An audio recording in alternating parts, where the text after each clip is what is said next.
On today's show, Best player I've played against so far, there's been a couple of them, but the name that comes to mind is Cason Parsons from Osage City. We faced him in the playoffs 2 years in a row, and it's always a super competitive game. He's just a baller.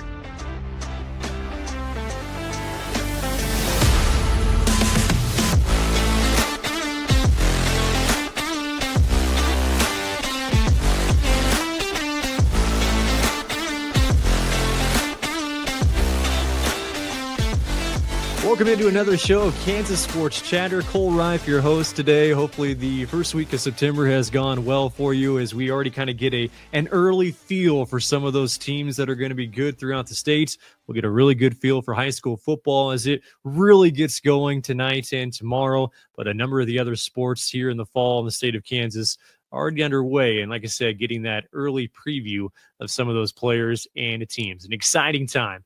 Hopefully you are enjoying the show. We mentioned it's heavy on the entertainment side for high school sports in the state of Kansas. If we want to make it as interactive as possible. So if you have ideas, if you have comments, if you want to talk, reach out on any of our social media platforms. And like always, make sure you subscribe on YouTube. Looking at today's show, you see the guest, Derron Reddick, going into his first year as the head coach of Council Grove football, Carter Hajek, senior quarterback at Nemaha Central. They'll be with us for our leadoff question. Rick Peterson with Top Sports News will give us a preview of the Topeka area football teams this year. Alex Granados out of South Gray going in his fourth year as head coach with the cross-country team for the Rebels and looking for a fourth state championship. Impressive start for Alex. He's our quality time interview. Chuck Chaney, Butler County Times-Gazette, and also the sports content editor for Cherry Road Media, will be our Faces, Voices, and Writers segments. And James Hill out of Washburn University, a member of the men's golf team and originally from Andover High School, will be our next level talent toward the end of the show. Let's get things cracking. Here is our leadoff question. It is today's leadoff question with Derron Reddick, the Council Grove football coach. Coach, your question today, who is the best player that you have had to coach against? Yeah, I think right now it's kind of an easy one. Who we ran into last year in the Final Four in a game that we lost by a few touchdowns there at the end, Hajek. And I apologize to the kid if I'm pronouncing that wrong, but eerily similar to Tucker Horrock for Rossville in the mid-2010s. A kid that, is a quarterback, almost running back hybrid. The kid, I don't think I've ever seen somebody, even at our classification, being 2A, be able to handle the workload that he handled. We saw a few games prior to that. He had over 40 carries, and we felt like there was a chance that we could wear him down if he had to get into that 40 carry situation with the depth in our defense. And it kind of turned back around on us. It's strange to see a kid have the ability that as they get into the 30s on the carry count, almost get better, stronger, more explosive, faster, just really unusual. He looks like he's every bit of 5'10", 5'11", 220 pounds. And heck, he was an underclassman too. So kind of excited to see from afar what that kid's able to do this year. But yeah. What was the scheme like as far as trying to prepare for Hajek? Yeah, honestly, our scheme didn't change a lot because kind of the way we're built to defend the run, kind of primarily the gap scheme type stuff that they did. We felt like we were kind of built to defend that. It wasn't necessarily having an extra set of eyes on him. It was just being aware that that's the dude. If you can control him, limit him a little bit, then you have a chance. Great character, I think that was a great combination for him. After the game, he was talking to our kids. He was friendly with our coaches. Just a special talent, and Kansas high school football is lucky to have him. That is Derron Reddick, the head coach of the Council Grove football team. It is today's leadoff question with Carter Hajek, a student athlete with Nemaha Central football. Carter, our leadoff question, who's the best player that you played against so far in your high school career? The best player I've played against so far, there's been a couple of them, but the name that comes to mind is Cason Parsons from Osage City. He's a quarterback and linebacker. We faced him in the playoffs 2 years in a row, and it's always a super competitive game. He's just a baller. What stood out the most about him? What are his attributes, and what are some of the things that make him really good? You know, his just awareness of the game is insane. And whenever he's throwing the ball, like it always seems to go where he wants it. He's just a really athletic player. You know, he's just a game changer. So it's always fun to play against him. Yeah. Did you have a pretty good idea of what he was about before you even played him the first time? Did you have a pretty good scout report on him? We did. He actually had his older brother. His older brother was a senior. He was the running back. We actually did more of a scouting report on him because he was a beast. But Kaysen definitely opened my eyes that game. I think he opened a lot of people's eyes that game. He's a competitor. Do you remember any of his numbers? What were his numbers like against you guys? Against us this past year, I don't even know. He probably threw for about 200 yards, rushed for about 60 or 70. He just had a complete game. He just knows how to get the ball to his playmakers. When you're playing a guy like that of that caliber, does that kind of excite you to get you even more excited for a game like that against a good competitor? Oh, for sure. Most definitely. Like, you know, playing football, you know, it's fun and stuff, but it's even more fun whenever you're playing against a good team, a good player. It's just competitive, and that's football. It's fun. Usually I have pretty good idea like before you go into games. I mean, you got social media, you know who's who. Do you have a pretty good idea? Okay, these are the studs in each one of these teams. Oh, most definitely. You know, our coaches do a really good job on the scouting report each week. We get that on Monday, and they like to highlight the best players. And so the coaches do a pretty good job at it. But me, myself, I'll also see on Twitter and stuff. If you're really good, like I'll definitely see you and check you out before we play you. That's Carter Hajek with Nemaha Central Football with our leadoff question. See, that's some pretty slick editing and executive decisions right there. My first interview a while ago was with Derron Reddick, the head coach of Council Grove, and he mentioned the toughest player that he's played against was Carter Hajek. And as soon as he mentioned the name, I was like, I need to go get Carter Hajek on the show. Now, I wanted to get Carter on anyway. I saw him a couple of years ago playing in the snow in a state championship game, and he rushed it like a bajillion times for like over 300 yards. And I was like, that guy's a stud. So I needed to get him on the show, but it worked out pretty well. Big thanks to Derron Reddick of Council Grove and also Carter Hajek of Nemaha Central joining us for our leadoff question. Short break in the action. When we come back, it'll be Rick Peterson joining us with top sports news, talking about Topeka area schools for football. That's next on Kansas Sports Chatter.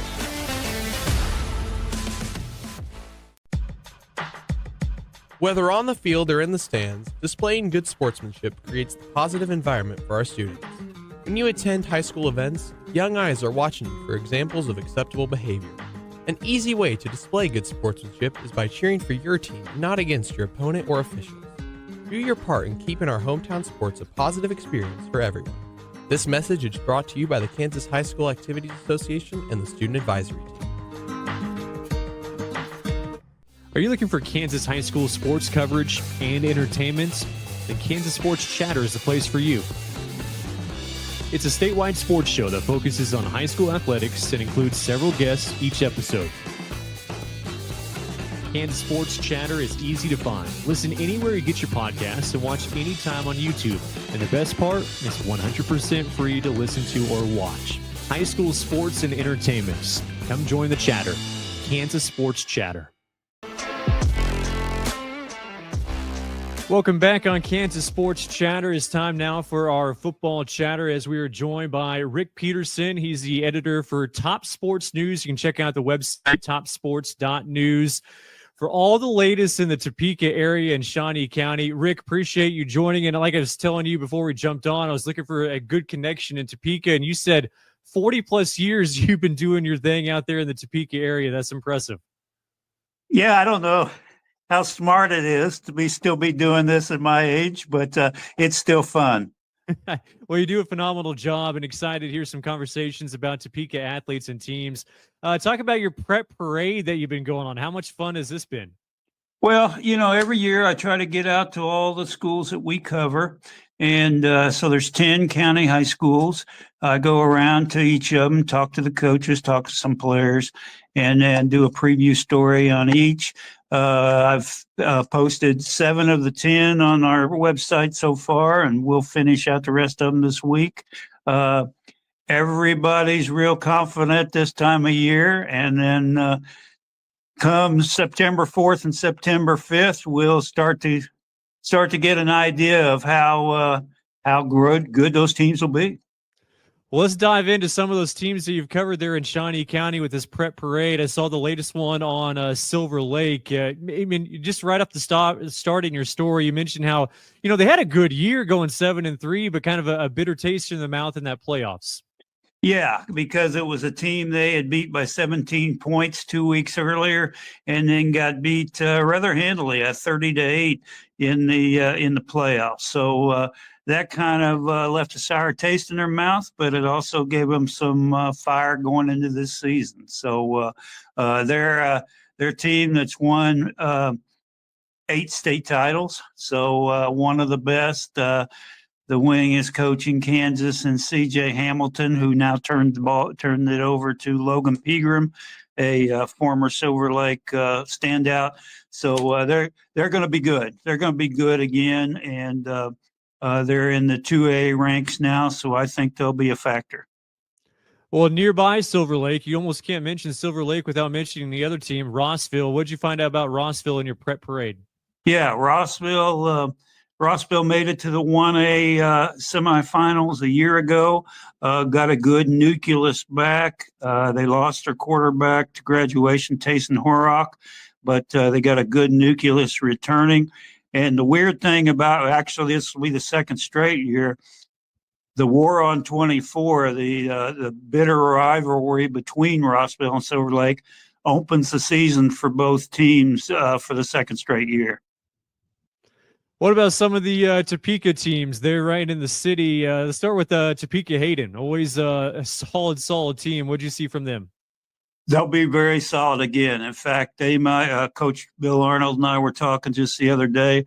I think they return more key players this year than they have maybe in his time at Hayden. So they're going to be good. They're wanting to get over that hump. They lost the title game the past 2 years, Chaney 2 years ago, Andale last year, and they're just trying to get over the hump and get another title. Topeka High, what stood out about Topeka High? Well, Topeka High changed coaches last year. Jason Philbeck took over, who had been at Augusta for 10 years. They had won, the Trojans had just won one game in each of the previous 2 years.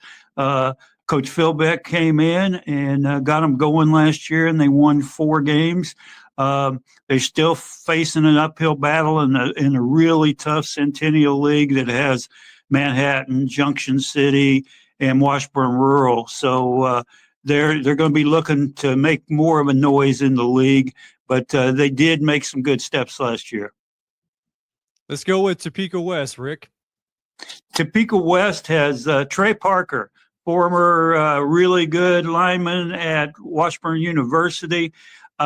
He's done a great job. They just are still trying to get the horses. They won one game in his previous 2 years, both over Kansas City Turner. He likes the progress they're making, but they're just in a really tough league, the United Kansas Conference, and it's just baby steps. But they are taking steps and they are improving. Shawnee Heights, I was able to talk with Aiden Scott, the recent Washburn commit. It's going to be exciting to see what he's going to be able to do for his senior year. Yeah, he threw for over 3,000 yards last year and over 30 touchdowns. He has a KU commit at receiver in Tyron Parker. Anybody that knows much about football knows it all starts up front. So they'll be looking for a much better, keep the pressure off of Aiden and be able to do some more things. Again, they were really close in a lot of games last year, but they're in that really tough UKC. So if just a thing or two go bad, you're probably going to end up on the losing end. Let's go with Washburn Rural. Washburn Rural was a semifinalist 2 years ago and was one play away from beating Derby to go to the championship game. But they lost a ton of really good seniors, and so they kind of had to reload last year, and they had a tough year. but I think they're going to be much better this year. Again, they're in the Centennial League, so they got to go up against Manhattan, Junction City, and those teams. But I'm looking for a much improved year. Talk with Rick Peterson with Top Sports News down at Topeka. What about Topeka Seaman? What stood out about them? They're going to be good again. They've been in the quarterfinals the last 2 years. They actually won the UKC last year. They lost a very good quarterback in Max Huston and a very good wide receiver in Briar Finley. And my Chaney County Defensive Player of the Year, Caden Jordan. But the rest of the team, they got a really good nucleus coming back. And, I think they're a team that can challenge in the UKC and 5A again. What thoughts did you have on Highland Park after you put together their story? Highland Park is an amazing story. You talk about Highland Park and everybody wants to talk about basketball, and rightfully so.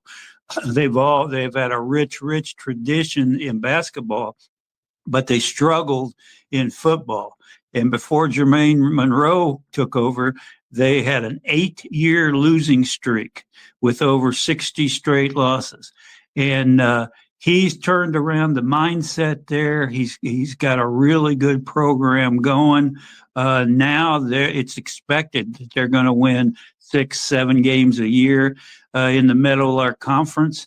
And he's really high on this team, and I think they're going to continue to have another good year. I think this would be, if they have another winning season, it'd be their 4th straight winning season.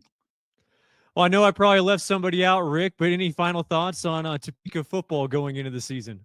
No, I think it's good. I think, like I said, everybody's hopeful at this point. In a couple of weeks, we'll have a lot better idea. Hey, Rick, appreciate the time, and we'll catch up with you later on in the season. I look forward to it. That's Rick Peterson, the editor for Top Sports News. Make sure you check out the website, topsports.news.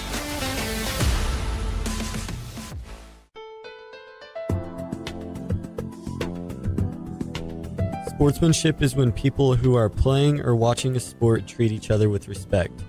This is a reminder to be a good sport to your peers, coaches, opponents, fans, and the people officiating the game. Sporting events have a much better atmosphere when everyone involved is displaying good sportsmanship.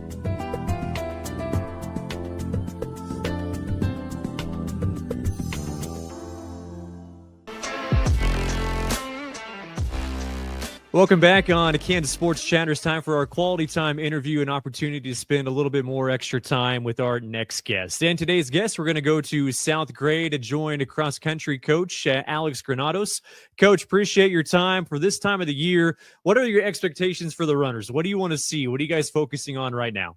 Well, we're focusing on kind of hopefully building off of the foundation that hopefully some of especially the season runners coming back, to kind of stay active and in motion during the summer. I'm working with various stages of development as far as runners go. I got, a couple of seniors all the way down to middle school, 6th grade. So we have from the very beginning to, hopefully some very seasoned workers. So to your question, just expectation just to stay active during the summer. Most of the kids there at South Gray, they tend to do that by default, meaning they're involved with summer basketball, summer volleyball. So for the most part, they're pretty active. I tend to not, be on them too much per se as far as getting miles in. I know by default they're doing quite a bit of that. A couple of them I do, request, hey, get in some solid, decent miles, and then you got those individual kids that don't really require a lot of prompting. So, but to your question, you would expect kids to remain active, and we just have a mixture of kids that probably haven't run further than a mile, all the way up to kids that maybe ran 3 or 4, maybe even 5 throughout the days. So, why running for you? What made you get into running and kind of excited you to stick with it? Well, yeah, I share this story with the team. I actually did not start running till I was a junior in high school. I attended Fowler high school, Fowler Goldbugs, which is a near town, near to Montezuma, also was a 1A school. I didn't do cross country until I got into the collegiate level, and how I started running was, I don't want to say I was a troublemaker, but we had a substitute teacher during one of her, the teacher that was gone was actually the history / coach. And then when he came back, he learned that a couple of my friends and I were just kind of goofing off. So as a consequence, he made us go out and run the mile. And as it turned out, he kind of challenged me a little bit and said, why aren't you part of the team? You just ran a faster mile than some of the kids that are running. So that was my introduction to running. And again, that was my junior year there at Fowler. And then my senior year, I kind of got a little bit focused on it, did decently, qualified, got into the state track meet competitions, and was fortunate enough to run at a small JUCO, Dodge City Community College here a couple of years, and transferred on to Hayes, where and I just enjoyed it. I've done more running post collegiate level, a lot of fun runs, a bunch of triathlons, half marathons, that type of stuff. So that passion is still there. The body doesn't want to sometimes, but it's my go-to. That's impressive. Did you always know that you wanted to coach? At what point did you realize, okay, yeah, I want to start coaching running or cross country? Well, so yeah, I ran there at Fowler a couple of years. Mr. Holloway was my coach. He's passed since then, but we eventually returned back to the community, and we had a couple of kids that showed interest in running. They didn't have a cross-country program there, so I approached the school board and just suggested, the introduction of the program, and they kind of worked with me. At the beginning, I had one kid, and then it blossomed to, several kids throughout the year. So just for me, running was a good outlet. It produced a lot of opportunity. So I kind of wanted to offer some of the same things, but especially down in this area where we're at. It's cross country is kind of one of those sports that isn't obviously your traditional 3 sports that are, normally in the school level. So I took it kind of just an objective to promote it.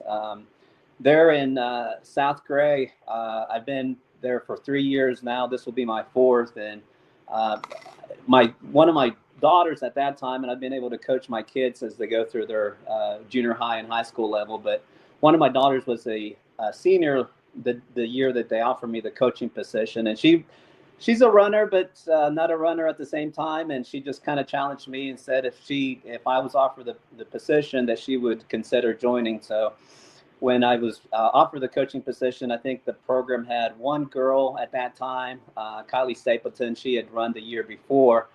So the program wasn't, in the girls' side really wasn't developed based on the numbers. So my daughter taking on that challenge, she kind of talked a couple of the other younger underclassmen. And, we were fortunate to have a team, developed enough numbers, and the kids that soon realized they had a lot of talent, put a team together, went to state, and earned a state title. So that was the first time for the girls in cross country program. So it's been a good run. Yeah, you talk about building a program from scratch and building that culture. What was it like? You go back 4 years ago and trying to build that up, and not only building something up, Coach, but making it as successful as it has, winning 3 straight state championships on the girls' side and 1A. What was it like building it up? Well, a lot of it is, I guess I'm not in the school systems because I'm a Rule 10 coach, so I'm not around the kids quite a bit. I also assist with the assistant coach in the track program. So, you see these kids with lots of potential and ability. And so just kind of encouraging the ones that are part of the program to kind of, encourage some of their underclass teammates. A lot of just encouraging, trying to get them convinced and see that it's, while it is, some would say it's a grueling sport, it's something that is very rewarding. And I'm hopeful that some of the kids will kind of continue to see that, it's, there's, like I said earlier, there's a lot of benefits to running. It's been something that I've been able to do way beyond, my high school years and collegiate years. So just promoting that, making it fun. There in the community, I actually don't live in Montezuma. I live out in the country, but the community has allowed me to host a couple of fun runs. I've done 3 now, and just kind of bringing the running theme there to the community. So that's that. I think that's helped, and just the support of some of the community members has been so critical too. Alex Granados joining us here for our quality time interview on Kansas Sports Chatter out of South Gray for cross country. Coach, take me on to a meet day. Like what strategy goes into a cross country meet when you're trying to figure out, okay, where we can position ourselves? What strategy do you have, or you just say, hey girls, go out there and give it your all? Well, I have two that are going to be pretty seasoned runners this year, and they kind of know the dynamic of it. Just especially the early on in the season, and I actually have been preaching on this already. I don't want them to get discouraged because they're maybe not at the peak level that they finished off their previous season. I always tell them, hey, we're just, rebuilding the foundation that we had. Be patient with it. The first meets are just kind of an assessment for us. I consider it that. So just, having them work on helping the younger teammates. In fact, the last couple of practices have been consisting of that, kind of pulling back a little bit and then allowing the new members to kind of see the importance of, a team cohesion in the sense of like competing as a group. So those are kind of some of the strategies. And then you do have a couple of kids that, they're competitive, and that's one thing too, these girls, you think they're not, but man, once they toe that line, they go to battle. So I'm really impressed with their grit. Well, your obvious question of the day during this interview, Coach, what was that feeling like? You go back to last November in Wamego, getting that third straight state championship on the girls cross country side in Class 1A. What was going through your mind when you guys were able to accomplish that? Well, I displayed kind of very little to no nervousness, but, I did fully disclose that I was a little bit towards it. We had obviously defended the title the year before and, dominated in a sense, but this year we had a couple other teams that were up there close to us. And during our team dinner the night before, I just kind of listened to the kids kind of talk, and it was very interesting because they got really kind of focused, and they kind of developed their own running plan.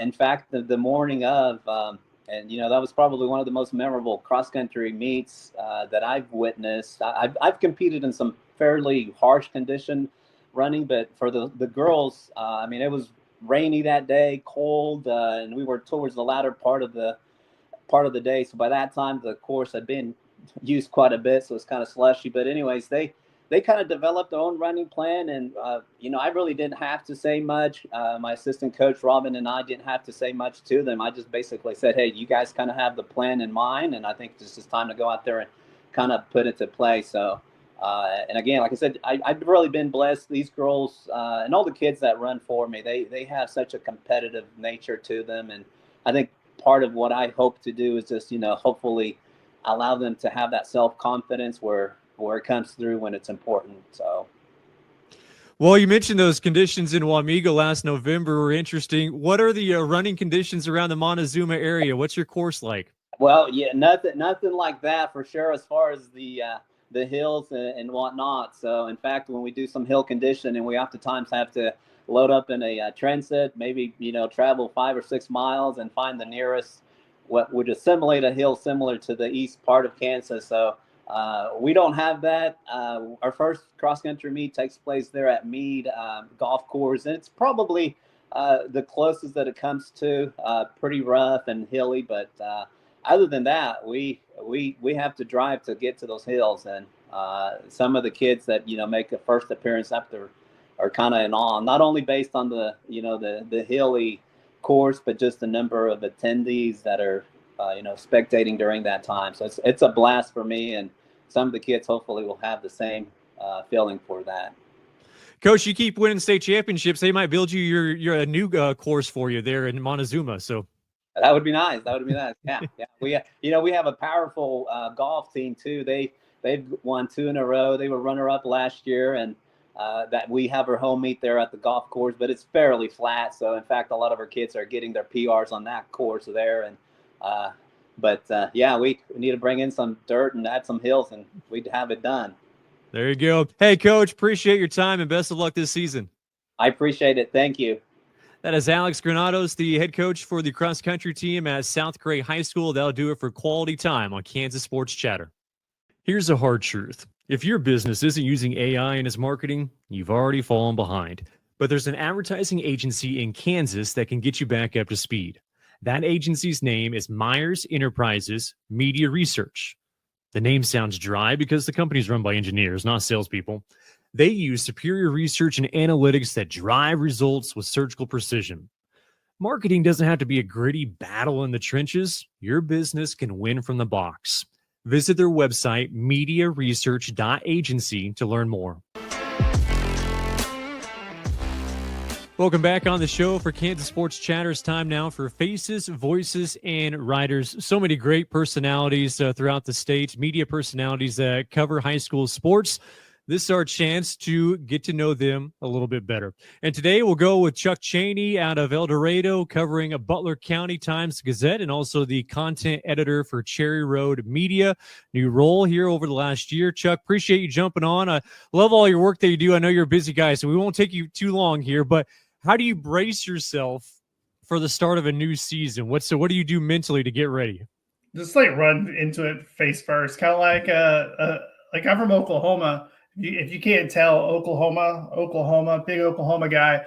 But just like a tornado, just go outside and stare at it. Just deal with it. That's what we do. But no, I'm excited. Like I love football and soccer, so I'm lucky. I got some really good soccer teams and football teams, and I got to cover a state championship last year with Andover Central. So I don't know. I'm excited for it. I mean, with my new position, and I'm already dealing with like stress, but for the most part, like I'm always tell people, I will never complain about our jobs. We get paid to watch games. We get paid to tell the cool stories, and so it's fun. I'm excited. Well, take me back to the beginning of your career, actually even before your career even started in journalism. What made you get interested in journalism and make this want to be a career? I always tell this story. People ask this. So we used to go down to Antlers, Oklahoma, about 3 hours southeast of Oklahoma City. You take Highway 3 to get there. Remember stopping at Atoka, wanted a newspaper. My mom's like, why? We didn't have a lot of money. We really could afford it. And the guy's like, you want to read the newspaper? Really? I was like 9 or 10. He goes, you can have it. He goes, as long as you promise to read. I read every inch of that paper. But I remember it was a high school sports preview from the Oklahoman. And then it was the Daily Oklahoman. And I loved it. I loved reading the previews, the agates, everything. And I was like, man, this is so cool. They get paid to write about football. And so I was like, that would be a dream. And then we grew up with ESPN and what it does. And I got to cover my local high school, which my senior year we won state, and it's fun. And then going to college at the University of Oklahoma, I got to cover Sam Bradford. I got to cover Adrian Peterson. I got to cover all these amazing athletes, and it just grew into something fun. I'm like, I just always want to be around sports. And so that's where it started. It's funny. I got reconnected with an old high school friend, and he goes, I'm really not surprised that you're into sports, because I used to make fake sports before fantasy football was a thing. I would make these graphs upon graphs of just predicted seasons of Oklahoma high school football. And some of my friends thought it was kind of nerdy. Oh, 100%. It's the most embarrassing story I'm telling. But it just shows my passion. And I've always had a love for sports and telling stories and kind of just making predictions. My predictions also get everybody heated. I love that. So writing style. Would you say you have a writing style? And if so, like, where did that come from and how has it evolved over the years? So when I covered the NBA, I had a lot more personality. I don't have as much doing this. I try because I cover a lot of high school kids, and I keep it pretty level because, one, I don't want to insult any high school kids. They're doing this for free. It's a game. And very basic, very AP style, straight to the point. Sometimes I have an opinion column where I'll go out and I'll kind of show my sarcasm. And if people get to know me, I'm pretty deadpan. I like a good sense of humor, but I try not to sometimes with my writing do that because I don't want to insult a high school kid. I don't want to insult a parent because at the end of the day, this is just a game. But a little bit more personality, but it just varies. That's the only thing, especially today. I try not to make I don't want to hurt a kid's feelings over because, like, especially if they throw an interception, I'm not even going to mention their name. I say like El Dorado threw an interception, not Jason John threw an interception, because he knew he threw his interception, and we're not going to belittle him anymore. He's only 16 years old, you know? So that's just really, I probably should be better about that. I need to probably be better. You mentioned sharing the stories. Is that one of your favorite parts? If not, what's one of your favorite parts of just covering high school sports? Oh yeah, the stories and just being, I would say being covering high school sports, and you'll see this. There's a lot of people who are very appreciative of what we do. And I don't think a lot in sports writing, we don't really get that a lot, especially with the way media is treated nowadays. It is really nice. Like I get parents all the time like, thank you for being here. Why are you at a girls soccer team where the team's 0-8? Like, why are you at a tennis match? Like it's awesome. And I don't know. I just like telling the stories. I would say our jobs as reporters is 50% promotion with high school sports, 50% promotion, 40% information, and we do have some 10% bad news. But for the most part, we're just promoting student athletes. And I saw a sports reporter on social media earlier saying, why aren't athletic directors and coaches reaching back to us on our questionnaires? Because we're only promoting the kids. You're only doing them a disservice. And I feel the same way. And that's why I'm about the kids and telling their stories. I don't like them calling me sir, but for the most part, I'm all about the kids. Well, for you, this might be a broad question, but what makes good journalism or even good writing, specifically to you, Chuck? Like, is there a certain thing? Because I always ask broadcasters that, like, what's good play-by-play broadcasting? What stands out? When you read a story or you're running through something, what is good article or a good story to you? I think someone who can tell the story without actually using quotes. Every now and then, I think some reporters rely on quotes. You read a story to be like paragraph quote, paragraph quote, paragraph quote. And I'm like, tell us the meats and the bones, do your reporting, do your research, and tell us a story. I think, I don't remember his name, but he used to write for Sports Illustrated, used to do fantastic. He works for the LA Clippers now. He used to do fantastic feature pieces, and not magazine style, but he would able just to tell the story of him sitting down with an athlete. And just, I was engulfed. Like I was transcended to his point where he was at. And that's really good. And sometimes I try to do that with a really good game. I mean, sometimes we get those blowouts. I covered a 73-0 game last year. There's not a lot I can say about that. But the state championship game was, I think, covering Andover Central was one of the best stories I've ever written.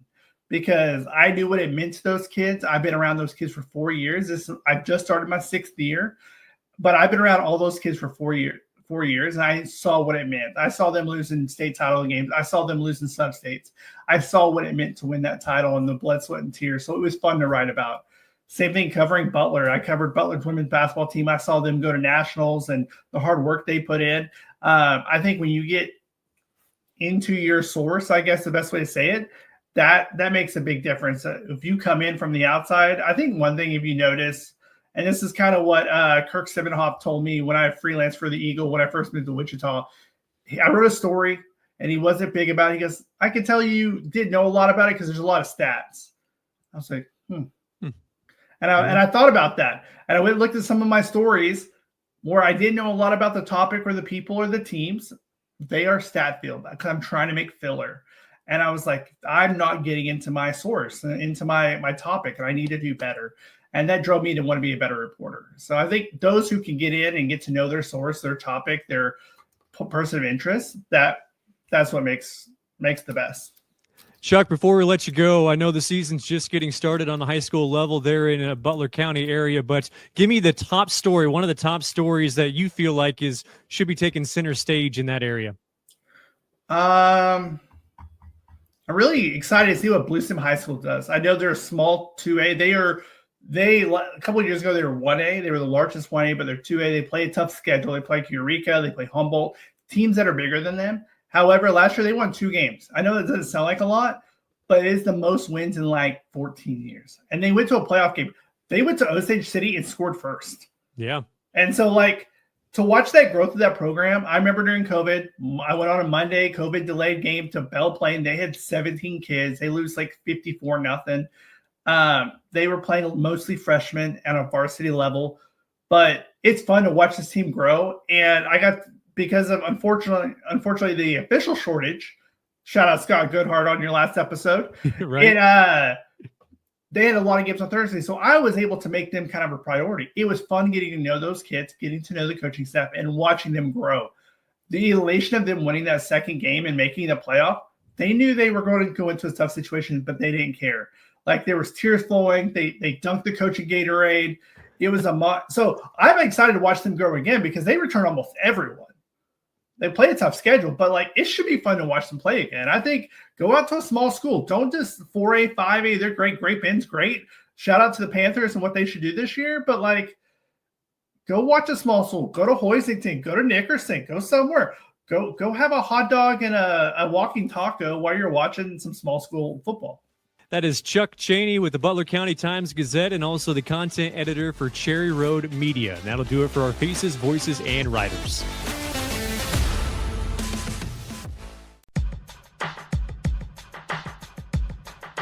Mental health is crucial, especially during high school activities. It is a time when we're juggling a lot, school, sports, and clubs, and it can get overwhelming. Sometimes we might feel stressed or down, and that's okay. It's okay to ask for help when we need it. Taking care of our mental health is just as important as our physical health. Remember to support each other and create a positive environment in our high school community.